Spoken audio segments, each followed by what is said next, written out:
पुस्तक आत्महत्या क्यों? आइए इसी क्रम में आपको पीछे 2 वीडियो पढ़कर सुनाए। पृष्ठ 18 से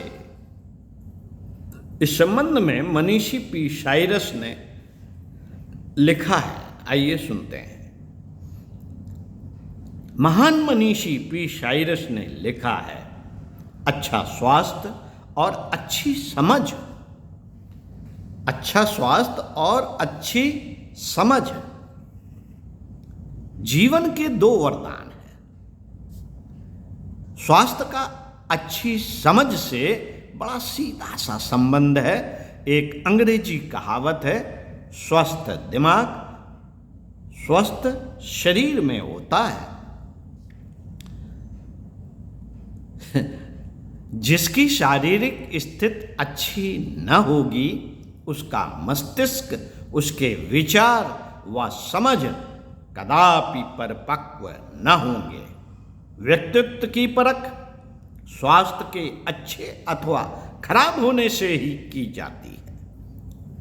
सदाचार व नैतिक जीवन जीने वाले व्यक्ति स्वस्थ, बलिष्ठ व निरोग होते हैं। उनके चेहरे पर दैवीय मुस्कान खिली रहती है। दैवीय मुस्कान अंतर्मन से जब आप मुस्कुराएंगे तो वो दैवी मुस्कान कही जाती है।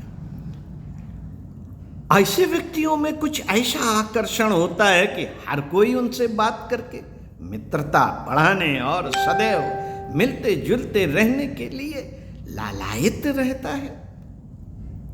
इनसे अलग होने का जी ही नहीं करता।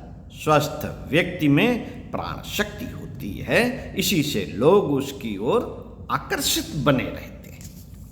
संसार में सभी के पास अपनी निज की समस्याएं ही इतनी अधिक होती हैं कि औरों को सुनने की उसकी इच्छा ही नहीं होती। परेशान है, अपने ही उधड़न में लगे रहते हैं। अच्छी बातें सुननी ही नहीं, पढ़ना ही नहीं, इच्छा ही नहीं होती। और धर्म की बातों में तो और भी इच्छा नहीं होती। जहाँ धर्म शब्द आ जाए वहाँ और भी इच्छा नहीं होती, क्योंकि लोग आकर्षित होते हैं जो दिखता है उससे।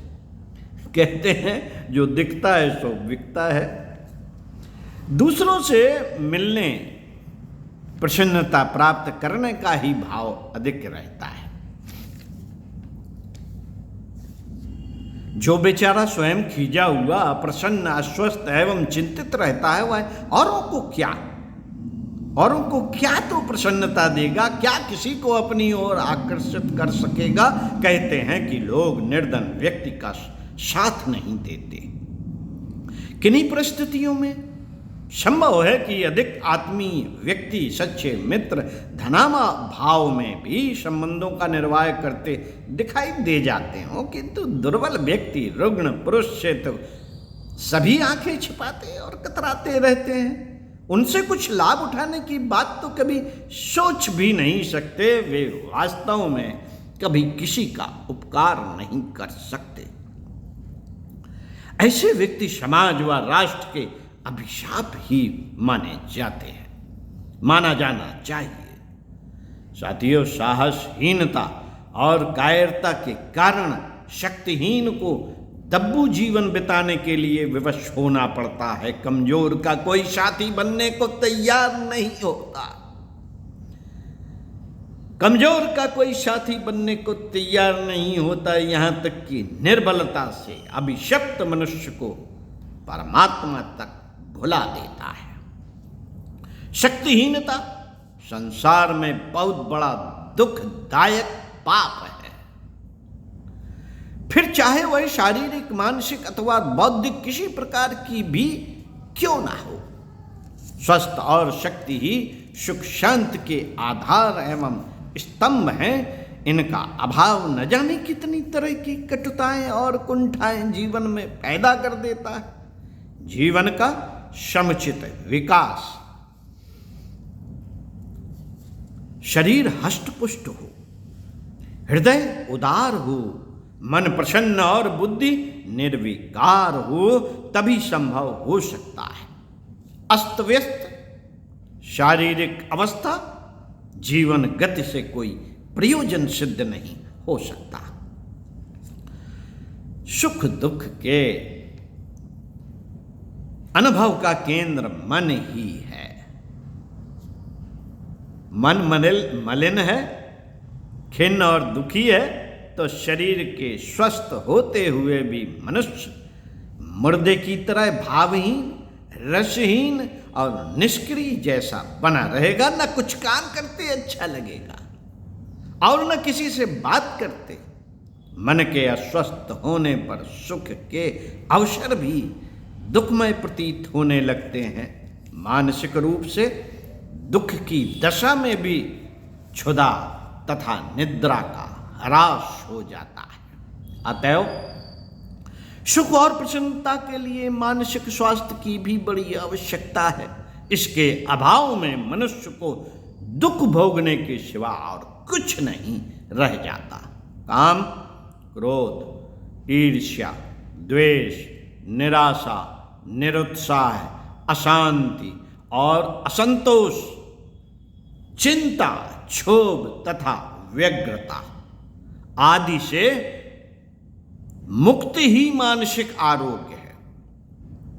मन से यदि स्वस्थ होना तो उनसे मुक्ति होनी चाहिए, तभी आप स्वस्थ हो सकते हैं। मन की आरोग्य अवस्था में सुख, शांति तथा प्रसन्नता, प्रफुल्लता की अनुभूति होना अनिवार्य है।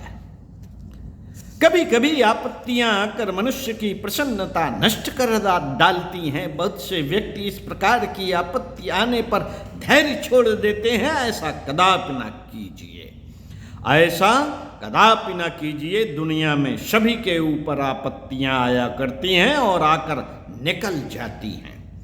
आइए उन्हें प्रसन्न होकर सहें, हंस हंस कर उनका स्वागत करें और उन्हें मार भगाएं। हमें चाहिए कि हम निरंतर अपने आत्मविश्वास पर जमे रहें, पर उसे किसी तरह ढीला या कमजोर न होने दें। अपने जीवन के दुखमय अनुभव को भूल जाओ, कभी उन्हें अपने मस्तिष्क में स्थान न दो, क्योंकि ये तुम्हारी प्रसन्नता के मार्ग में बाधक हैं। तुम हमेशा सुख की बात सोचो, सुख के वातावरण में विचरण करो और सुखी व्यक्तियों का ख्याल हृदय में जमाए रहो। अधिकांश बल्कि सभी रोगों की जड़ शरीर में नहीं, मन में होती है। ये एक रहस्य की बात है। जिसने इस रहस्य को जान लिया वो हमेशा स्वस्थ, सुखी और संपन्न रहेगा। अधिकांश बल्कि सभी रोगों की जड़ शरीर में नहीं, मन में होती है। संताप, कष्ट, आकस्मिक आपत्ति, विपत्ति, अप्रत्याशित दुर्घटनाओं के कारण तो सैकड़ों लोग असमय ही दम तोड़ देते हैं। परंतु कोई मनोविकार धीरे धीरे अपना प्रभाव उत्पन्न करते हैं तथा मनुष्य को रुग्ण बनाते हैं। दीर्घ काल के संताप से रक्त संचार मंद पड़ जाता है, चेहरा पीला, त्वचा शुष्क और आंखें गंदली हो जाती हैं। यह शरीर का साधारण नियम है कि आमोद, प्रमोद, आशा, प्रेम और स्वास्थ्य एवं सुख की कामना शरीर को सुदृढ़ तथा उसे भरपूर स्वास्थ्य प्रदान करती है। वहीं यह भी एक तथ्य है कि भय, उदासीनता, ईर्ष्या, घृणा, निराशा, अविश्वास और अन्य मनोविकार शरीर के क्रिया व्यापार को भी रुग्ण बना देते हैं। मित्रों, मानसिक संतुलन विपरीत परिस्थितियों के वास्तविक एवं काल्पनिक घटनाक्रमों के सहारे ही चलते हैं। यह व्यक्ति की भावुकता या संवेदनशीलता पर निर्भर करता है कि वह उन्हें मजाक में टाल देता है, साहस समेट कर उनसे निपटने का फैसला करता है, या भयभीत होकर अपना संतुलन खो बैठता है।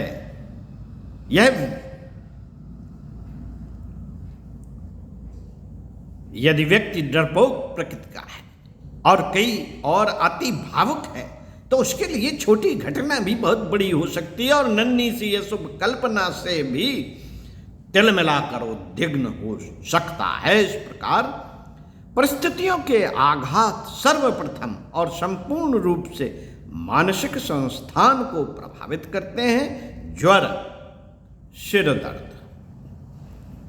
आदि की स्थिति में शरीर असहाय बन जाता है, उसे कुछ करते नहीं बनता, बेचैनी सताती है। मानसिक संतुलन इससे भी बुरी स्थिति पैदा कर देता है क्योंकि शरीर पूरी तरह मन के नियंत्रण में चलता है। जीवन में सफलता और अभ्युदय पाने के लिए मनुष्य का परम कर्तव्य है कि वह अपने मन को सुसंस्कार युक्त बनाए। मन को बनाना है, शरीर तो अपने आप बन जाएगा। अपनी मनोगति को अधोमुखी न होने दे, नीचे की ओर, निराशा की ओर मत जाने दे। ऊंचे मनोरथों एवं उदात्त भावनाओं से हृदय को परिपूर्ण रखे। मनुष्य का मन जितना विशाल एवं सुविस्तृत होगा उसका जीवन उतना ही महान और सफल होगा। मानसिक संकीर्णता ही मनुष्य के जीवन को संकुचित तथा संतोषजनक बना देती है। साथियों, मनुष्य जीवन का कर्ता धर्ता उसका मन ही है। जैसा मन होगा जीवन का निर्माण भी उसी प्रकार का होगा।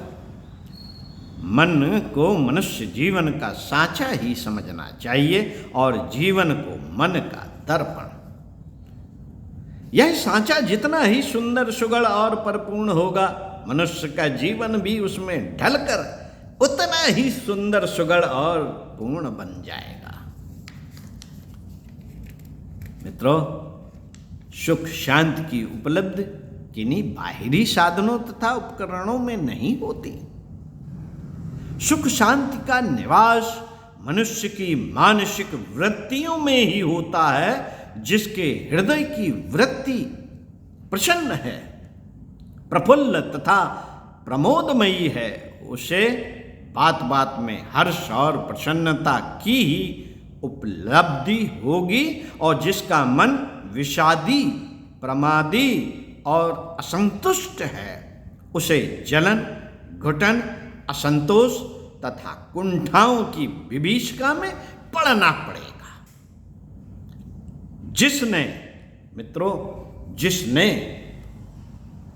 जिसने अपने मन का परिष्कार कर लिया है, उसे अपने वश में कर लिया है, उसको संसार में किसी भी सहायक की आवश्यकता नहीं रहती।